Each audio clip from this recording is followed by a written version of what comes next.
it is utterly fascinating that we don't know the creator of Bitcoin. Who made Bitcoin? Satoshi Nakamoto. Satoshi Nakamoto. What could possibly be the motivation for us not knowing who this is? His disappearance is what really solidifies Bitcoin's decentralization. I mean, this guy actually gave humanity something for nothing.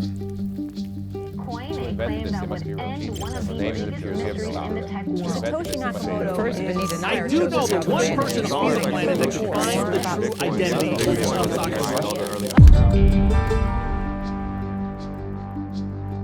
Satoshi opened a portal into cyberspace.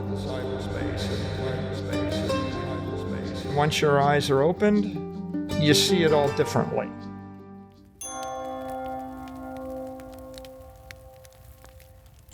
Money has not generally been regarded as having anything to do with journeys into the non-material realm of the spirit.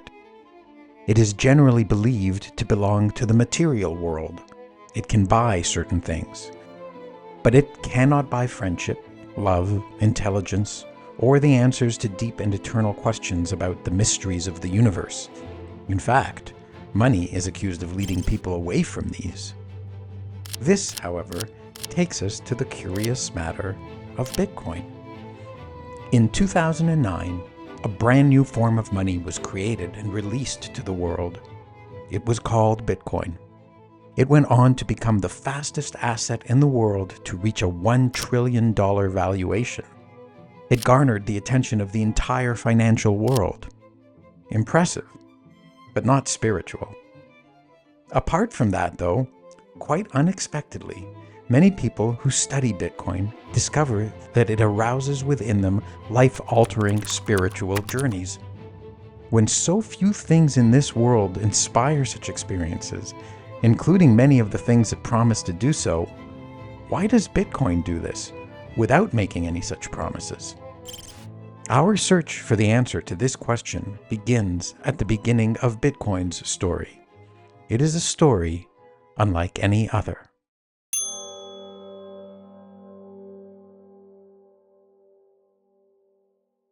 The true origin story of Bitcoin's appearance in the world is one of the most fascinating mysteries ever told. Yet these events all took place in the 21st century, a time when everything is recorded and can be recalled, investigated, and verified. So it is true, verifiably. And the story goes like this. The year is 2008. An epic worldwide financial crisis threatens to destroy the entire global economy. It is known as the Great Financial Crisis. The world's governments and banks are unable to prevent it. At best, they manage to postpone the consequences, but worsen them in the process. Mass destruction looms in the air. Against this backdrop, seemingly out of nowhere, a mysterious figure appears. He calls himself Satoshi Nakamoto, but we never see his face, and we never hear his voice, because there is no actual individual named Satoshi Nakamoto. Satoshi Nakamoto is a disguise, an online persona. The real person behind this identity is able to keep his actual identity secret, just like superheroes in the comics. Nobody asked for him to appear or to provide any help. Nobody knew he existed. Nobody knows his true identity. Yet, out of nowhere, he shows up, and he brings with him an invention which he calls Bitcoin. He explains this invention's workings in a short, flawlessly written document. In this paper, he also presents a solution to a problem that mathematicians and computer scientists claimed could not be solved. They had proven that it could not be solved. Yet, despite the theoretical impossibility of solving this problem, Nakamoto provides a solution that does work in practice, and it is an essential part of how his invention functions. The invention itself works as a new form of money, unlike any that came before it. It is an intangible, yet incorruptible money, ruled by no person, no institution, no company, and no government. It is rules without any rulers. For a couple of years, the mysterious Satoshi maintains the system, evangelizes the idea, and finds volunteers to run and tweak it alongside him. And then, poof, quietly, he simply disappears. It's an exit with no fanfare, not even an announcement. He merely leaves, sending a final email to one developer saying he has moved on to other things and that Bitcoin is in good hands. He is never heard from again. What becomes of this invention then? Abandoned by its creator, is it now doomed? Hardly. Despite having no leader, no employees, no funding, and no marketing, Bitcoin roars to life and spreads throughout the world. It is not a democracy. It is not a corporation. It is not a charity. Its fundamental rules cannot be altered by anyone. It is an invention unlike any that ever came before it. As such, it is indescribable with existing words. New ones need to be created to attempt to explain it. And its creation is itself hard to describe. Nobody can quite explain how in one single act, Satoshi was able to simultaneously address the unsolvable mathematical problem and build a system that could run itself without requiring regular maintenance. Bitcoin can, and in fact does, run itself. Moreover, the system is accessible to every single human being on Earth. Nobody needs to go through a sign-up process to use it, and nobody can prevent anybody else from using it. And the system itself cannot be stopped. Even the most powerful governments in the world are powerless to stop it. It is a system engineered to essentially last forever. Its design can accommodate running for billions of years without ever running out of storage space or exhausting user IDs or even requiring any significant upgrade. Its continued operation relies only on the eternal and unchanging laws of math and physics. Bitcoin does so many things that no invention before it could. How did Satoshi do it, people wonder. But because he's vanished, no one can ask him how he did it. In vanishing, Satoshi took with him these secrets, but he left behind, abandoned, approximately 1 million bitcoins that he himself earned in its earliest days, long before the coins were worth anything to others. We cannot ask him why he invented Bitcoin, how he remained hidden, why he disappeared, how he came up with these ideas, or where he found the strength to remain hidden after his disappearance, either at times when Bitcoin was being attacked and looked like it needed his help, or when his million coins reached a value of $1 billion, and then $10 billion. We can only ask ourselves questions about Satoshi. What kind of person was this mysterious creator of Bitcoin, who solved a problem thought to be impossible to solve, who kept his identity hidden from every single person and agency in the world, who built an unstoppable and indestructible system, and who mysteriously vanished and turned his back on extreme fame, power, and fortune, rewards so often sought by so many? There are more questions about Bitcoin's story than merely those about Satoshi. In our modern world, we have been raised to believe that nations and large corporations are the world's most powerful entities. Yet, while many of these have opposed Bitcoin, seeking to ban, destroy, seize control of, or compete with it, none have managed to do so. How does Bitcoin survive despite having so many powerful enemies? Why are they its enemies? Why have some changed their views to become its allies? And why have so many people become believers in Bitcoin as a solution to many of the world's problems? When we hear this story, we must remind ourselves that it is not a story distorted by thousands of years of history, by changes in languages, by a lack of physical evidence to support it, or by any of these other obstacles that ancient myths suffer from. It did happen, and it is in fact continuing to happen before our very eyes. There are already many exciting chapters in Bitcoin's short history. Consider the episodes where nations like China, Turkey, and India outlaw it, or when in America, powerful politicians seek to ban it. There's the attempts by leaders of financial institutions to use their authority and influence to harm and discredit Bitcoin. Yet, Bitcoin survives all these attacks. In fact, it is made stronger by them. The battles do not end there. The heads of the world's largest banks take note of Bitcoin. They laugh at it at first. Then they vilify it. Then they welcome what they think is its underlying blockchain technology. Slowly, they begin to accept it, but they remain cautious. Huge corporations like Facebook attempt to create substitutes, mustering their huge audience, capital reserves, and reputation. They fail. Entrepreneurs and plenty of charlatans pretending to be entrepreneurs try building copycat systems. They obtain the backing of large venture capital firms. They spend hundreds of millions to market their alternatives. But these come and go like the seasons. Bitcoin is often imitated and often attacked, but never duplicated or destroyed. Were it not for the fact that Bitcoin's origin story is so fully documented and so thoroughly and provably verifiable, critics could easily dismiss this story as an unsubstantiated myth, given how many attacks Bitcoin has reportedly survived. What makes this so extraordinary is that this is a story that flies in the face of many widely held beliefs. This story dispels the belief that we cannot solve problems that experts, scientists, and mathematicians claim to be unsolvable. It erases the belief that a person cannot maintain their privacy or keep secrets. It eliminates the belief that it is only fame, fortune, or power which motivates people. And it invalidates beliefs that nations and corporations are all powerful. All these beliefs are, by this one true story alone, completely shattered.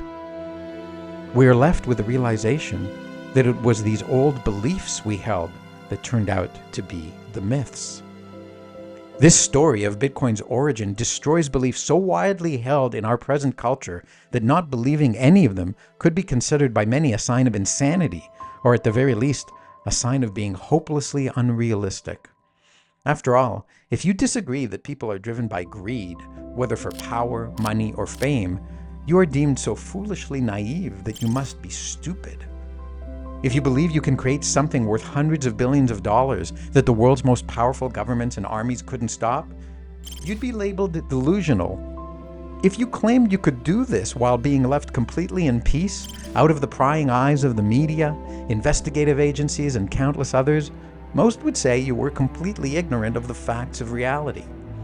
And yet, Satoshi showed all of these things were actually possible. The truth of this story forces us to accept that it was our beliefs that were false, and that such ideas as these are not in fact false and insane, but true and attainable. What are we to do then?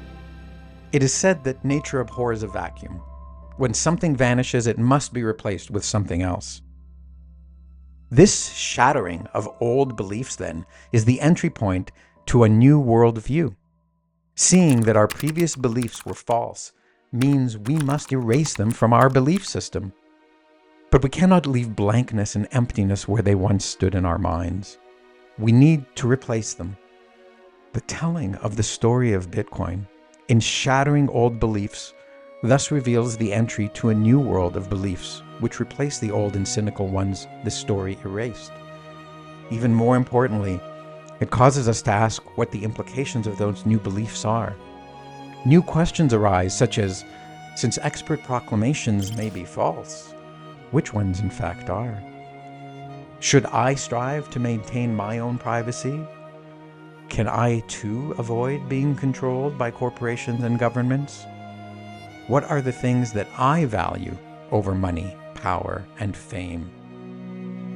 As may be obvious now in retrospect, the best way to initiate a new spiritual journey is to erase old beliefs that no longer stir one's spirit, ones which maybe never did. And since this is what the true story of Bitcoin actually does, it is not surprising that many who hear it embark on a spiritual journey, one which involves asking questions like, where does power really rest today? What else might I believe that is false? What might I be able to accomplish that I thought was impossible? What might others be able to accomplish that we have been told was impossible? What might actually be possible? And how might the world be different if we do these things? Entering this rabbit hole, as it is known, now freed of those previous constraining beliefs and assumptions, is the moment of spiritual awakening for many. Satoshi's story, being a true story of hope rather than a mere fictional one, rids many people of the idea that hope is just wishful thinking limited to the realm of fiction. It shows unequivocally and provably that extraordinary feats can be achieved even by a single individual. Armed with this belief that many more things are possible than previously thought, the incentive to dream and to hope and to work to make those hopes and dreams come true in reality is ignited.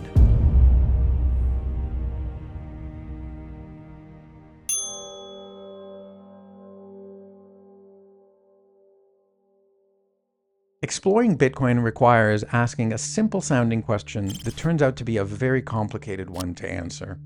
That simple question is, what exactly is money? Why must we ask this question? It turns out that another thing many of us took for granted as a belief was that money is something our nation's governments say is money. But Bitcoin shows up and says, no, this isn't true. Something else is money. I, Bitcoin, claim to be money. I claim the thing you believe is money is in fact not money. I claim it is merely pretending to be money. I claim that its pretense is the cause of many of society's troubles. I claim I can fix those troubles. Had we not already had our other beliefs shattered by the story of Bitcoin's creation, we would simply tell Bitcoin, go away and take with you your crazy claims. But instead, we are now curious to understand what is at the heart of this claim. And as we pull on the thread of that question a little bit, a lot comes unraveling very quickly. One thing that is clear about Bitcoin is that it is a claim to being money which is not issued and not controlled by governments. Previously, we mostly believed that money had to be issued and controlled by government. It has been this way for all of us for our whole life, after all.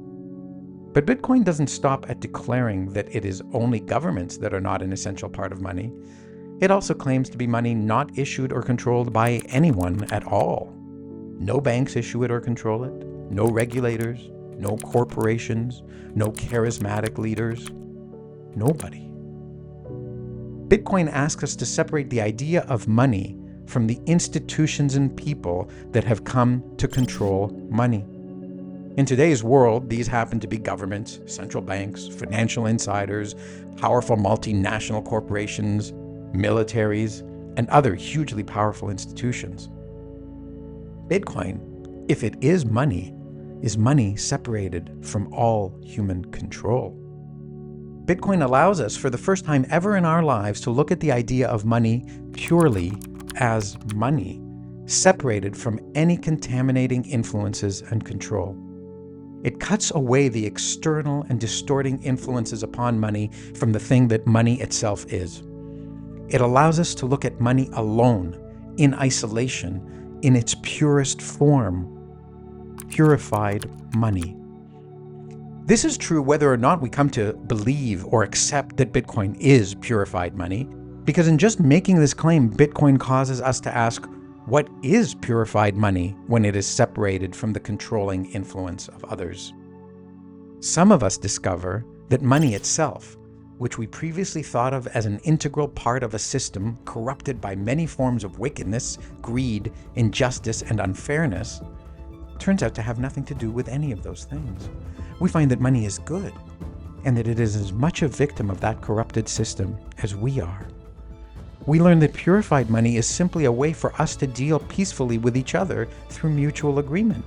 It simply lets us trade something we have, like our possessions, our skills, or our time, with other people in exchange for something they have, money. And that we can then use our money to trade for something someone else has, their possessions, their skills, their time, without force, without violence, without lies, without someone else taking a cut, without someone else telling us whether we're permitted to. Pure money is the enabler of peaceful dealings between free people. This is a powerful insight in and of itself, but it also opens us up to a further step in our spiritual journey, exploring other things in their purest form. Seeing that one thing, money, which we thought was necessarily part of an evil, guilty, or imperfect institution, turned out to in fact be innocent and good when stripped of contaminants, makes many of us wonder if the same could be true of other things, especially other things that are wrapped up tightly in complicated institutions with questionable motives. We are freed to ask, what if I separate some other idea from the institutions now in control of it? What is education apart from the schooling system and degree-granting institutions? What is healthcare apart from the medical establishment and pharmaceutical industry? What is morality when stripped of authorities claiming a monopoly on it? And for some, or perhaps many even, what is spirituality, religion, or God apart from the institutions claiming to speak on their behalf? And as we begin to explore those questions, it turns out that for many of us, the source of much of our concerns, our anger, our hatred, or our frustrations with these and other topics is not actually related to the core or pure idea. Instead, it is the institutions that have wrapped themselves around the idea that have tainted it. So for those of us who rejected the moral, spiritual, and religious realm because of our dislike or mistrusts of its earthly institutions, Bitcoin now provides us with a template for asking and learning about that thing purified, extricated from these contaminants. And if we do, then so begins another journey, or several, framed similarly to our first question that Bitcoin made us ask of what actually is money. We now ask, what actually is learning? What actually is being healthy? What actually are purpose, morality, and spirit? Isn't it remarkable that asking the simple question, what actually is money, begins, for many, a journey whose path might lead to asking a question like, what actually is God? And then going down that path.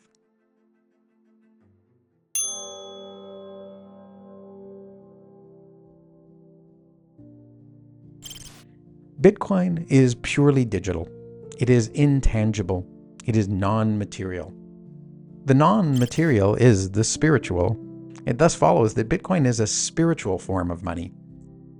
Bitcoin does require things that come from the material, non-spiritual world, all that math and physics and computer programming that go into it. However, it also requires reaching a conclusion that states, this is what I personally believe that good, pure money really is, and which I will therefore use as money. And there are many implications of reaching that conclusion. Spiritual implications. First, one must accept that an intangible thing is nevertheless real. Much of the dismissal for many people of the idea that the spiritual realm is real comes down to its immateriality. They hold the following to be true. If I can't touch it, then it isn't real, or at least it isn't as real as some alternative that I can touch. Many people even believe that the intangible is just an illusion. Some go so far as to assert that their consciousness and their free will are just illusions. You cannot touch consciousness or free will, the argument goes, and so these must just be illusions created by those things you can touch. However, if you find yourself believing in Bitcoin, you have reached the belief that money that can't be touched is more real money than any that can be touched. And once again, you have a model for re-examining your previously held beliefs about reality and purity of things that can't be touched. But it is more than merely its intangibility that makes choosing Bitcoin a choice that necessitates accepting immaterial ideas as both real and important. This belief that Bitcoin is pure has another very important implication. Making the choice to use that which you believe to be pure. This too is a spiritual decision. Why choose to use pure money? What is special about purity? Why not mix something else in? After all, we have a system of money that already has government, central banks, and all those other characteristics mixed in. Why choose purity? The answer to this is not obvious. To arrive at choosing a pure money over one that comes pre-mixed with other things, one must hold that purity is goodness, or at least one must hold that purity lets the goodness of a thing come to the fore. We can make a quick exploration of this idea through an analogy to food. Consider a pure, ripe banana. A pure banana can be used in many different ways. It can be eaten on its own, blended into a smoothie, baked into banana bread, added to a banana split, or taped to a wall and sold as art. But once made into something else, the banana is committed to a state other than pure banananess, thus limiting its potential uses. Thus, a pure banana can be used by more people for more things than can a banana strawberry smoothie. And it is specifically the fact that it does not limit how you can use money that Bitcoiners believe is what makes Bitcoin, pure money, better than adulterated money. This means that Bitcoiners hold that the freedom to choose what to do with money is good. Bitcoiners have made a judgment on what freedom is, and they have a sense of what it means. This means that Bitcoiners hold that the freedom to choose what to do with money is good. Bitcoiners have made a moral judgment on what freedom is, and they have a sense of what that means, that it means being able to make personal choices. Freedom is, of course, another spiritual idea. You cannot touch freedom. Yet, if you value pure money, you value money whose very use is the exercise of freedom.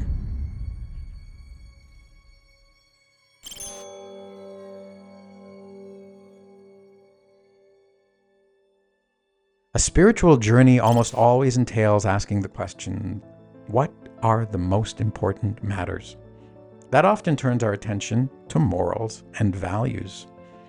A moral action is something that someone considers acceptable behavior. An immoral action is an unacceptable one. A value, on the other hand, is something that someone values or appreciates. If you don't like bananas, you don't value them, but you probably wouldn't describe them as immoral. You might, however, view as immoral someone who goes into the grocery store and begins smashing all the bananas, even if you don't value bananas yourself. The journey into exploring Bitcoin causes one to ask many times along the path, is Bitcoin offering something here that I find valuable and moral? It makes one look into one's own spirit to verify what it is that one finds moral and valuable. It is worth emphasizing here that Bitcoin does not say, choose me for I am good. It merely says, here I am as I am. Judge me for yourself. Choose for yourself. If you judge me good, use me. If you do not, don't. You do not use Bitcoin because someone made you do it, or because Bitcoin forced you to use it. You use it because you, based on your values and your morals, choose to use it. Let's take a closer look at what this means. One early lesson along the Bitcoin learning journey is the realization that nobody can ever change certain things about Bitcoin, and that this means that never in the future will certain actions be taken, including actions that are taken all the time in our current money system.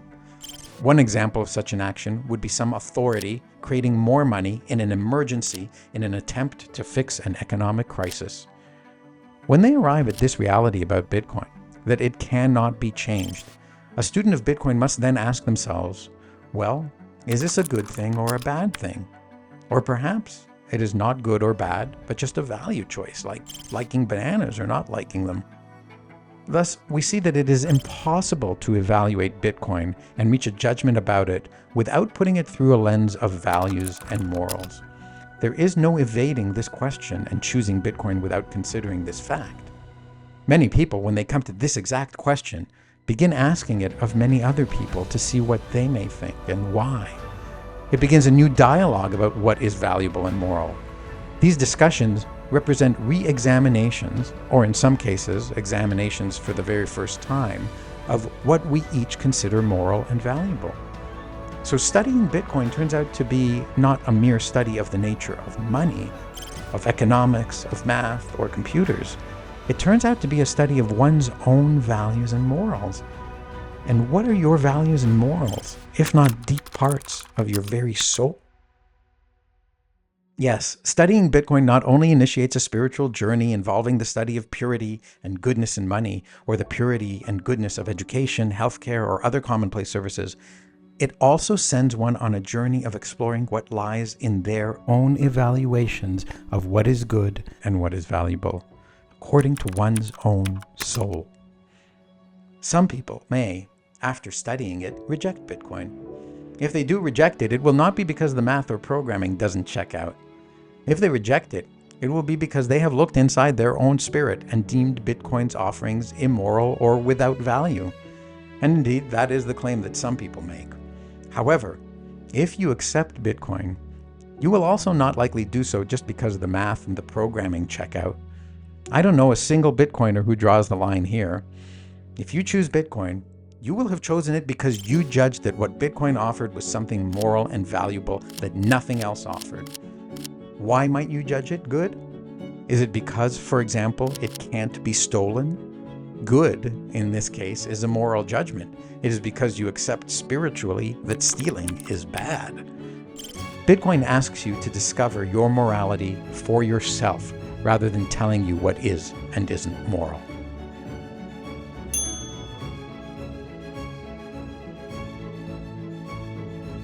There are many other aspects of the study of Bitcoin that direct its students to spiritual considerations, questions, discussions, and oftentimes even answers.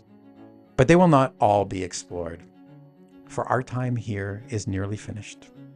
I will, however, leave you with a new interpretation of part of the amazing myth of Satoshi Nakamoto that you may now appreciate. Satoshi gave the earth Bitcoin. He watched over it until it needed no father or leader, and then he set it free by disappearing forever. When he did so, he left behind a treasure of approximately 1 million Bitcoins. He left them out in plain sight. Everyone can see them. Every Bitcoin is visible to every person in the world who looks at its public record, commonly known as its blockchain. The value of these coins grows colossally as the value of Bitcoin does. It is the biggest pile of Bitcoin in the world that belongs to any one entity, and it will almost certainly remain the biggest forever. If Bitcoin becomes all the money in the world, it will be the largest pile of money in the world. Yet nobody can take any of it. It is in plain sight, yet it is untouchable. You can imagine then the lust and the greed that this pile of money sitting in plain sight will incite in those who long for wealth or fame or power. It will drive them mad with lust and greed. They will spend many hours, days, or even years trying to figure out how to get their hands on some or all of it. It is a loud siren declaring to those who hunger for power, "Here lies Satoshi's legendary treasure. Take it if you can." Yet, as this fortune grows, it will serve as an example to all of humankind that pure money belongs only to the one who earned it. And pure money gives its owner the freedom to do with it as they choose. And this pile is Satoshi's money. And what Satoshi chose to do with it was not to buy anything material with it. His choice was not to use it to become famous and have people tell him how great he is. His choice was not to use it to become a powerful man on the world stage, influencing policies that affect the lives of others. Instead, he chose to use this money for another purpose. He chose to make it into an eternal monument dedicated to the human spirit. To stand there forever, to show that one person can accomplish many things that others have proclaimed to be impossible. It stands there forever to show that one person can stand up to widely held beliefs and prove them false. It shows that one person can ignite a movement to question the necessity, validity, and authority of the most powerful entities in the world. It stands there forever to show that a person can in fact sacrifice wealth, power, and fame to create and do what is morally good. It stands there forever to say humanity can make good things that last forever. As Bitcoin grows, this will be a treasure that everyone in the world will look at someday in their life. This treasure will guide them into studying Bitcoin, perhaps only because they are driven by a greedy desire for easy wealth, which makes them curious about how they might be able to snatch a portion of this treasure. And when this treasure turns their attention to studying Bitcoin, it will ignite in many of them their own spiritual journey. They too will ask, what exactly is money? What exactly is pure money? What exactly is pure education, healthcare, morality, and more? They too will ask, who am I? What exactly am I? What is the pure me? What do I do with my time and my energy? This treasure will send them on a journey that leads them to knowing truly for themselves what it is they personally judge to be valuable, what they judge to be good, and what they choose to do with their life, because it will take them closer to knowing who they purely are. And so, the lesson to be learned by anyone who looks upon Satoshi's coins, whether it is with mere curiosity, or with greed, or with awe, is actually this: do not waste your time reaching for this pile of money, for if you do, you will waste your precious time on earth. This money is not yours and does not belong to the pure you. This money is not, in fact, the real treasure of Satoshi Nakamoto. This is merely an incorruptible monument paying tribute to the real treasure. The true legendary treasure of Satoshi Nakamoto, however, is actually available to you. And it is available to everyone.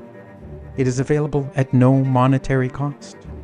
The true legendary treasure of Satoshi Nakamoto is the discoveries you will arrive at on your personal spiritual journey of finding out what is true, what is pure, who you are, and what you will do with your precious time because you judge it valuable and good.